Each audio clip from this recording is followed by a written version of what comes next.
Football লিগে CFL প্রতিটা দলে 5 জন নয় কমপক্ষে 9 জন ভূমিপত্র ফুটবলারের দাবিতে আইএফএর সামনে বাংলা পক্ষর বিক্ষোভ।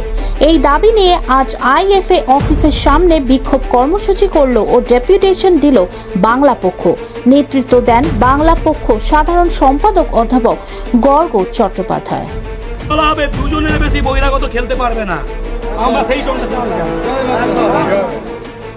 আমরা চাই ডোমিসাইল দুর্নীতি মুড়ি হয়ে গেছে। সরকারি চাকরিতে হোক, বিএসএফ চাকরিতে হোক, বিএসএফ চাকরি আমরা ধরেছি, আমরা সবথেকে সাকসেসফুল আন্দোলন।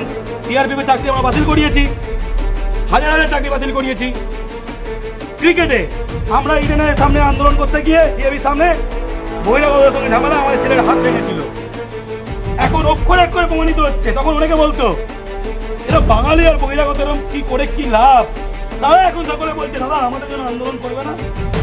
তারা বলছে, বুঝতে পারছে ক্লাবগুলো বেঙ্গল টি20 লিগ হচ্ছে, কোনো ভূমিপুত্র নেই, কোনো ভূমিপুত্র নেই, সব বাইরের লোকজন। হরিয়ানার ছেলে বাংলার বলে ভূমিপুত্র বলে খেলছে। তার মধ্যপ্রদেশ টিমে তার নাম দেখাচ্ছে, মধ্যপ্রদেশে ফার্স্ট ডিভিশনে তার নাম দেখাচ্ছে, সে হয়ে গেছে বাংলার ভূমিপুত্র। পাতিদার, তার নাম হচ্ছে পাতিদার। আরে এখন মধ্যপ্রদেশ টিমে তার নাম আছে, সে হচ্ছে বাংলার ভূমিপুত্র। এই হচ্ছে অবস্থা। ফুটবলও এই অবস্থা হয়ে গেছে। আমরা শুনলাম যে 5 জন ভূমিপুত্র খেলতে পারবে, আমরা 9 জন চাইছি। 5 জন করার পরেও বলছে সব জাল ডোমিসাইলের লাইন পড়ে গেছে সব।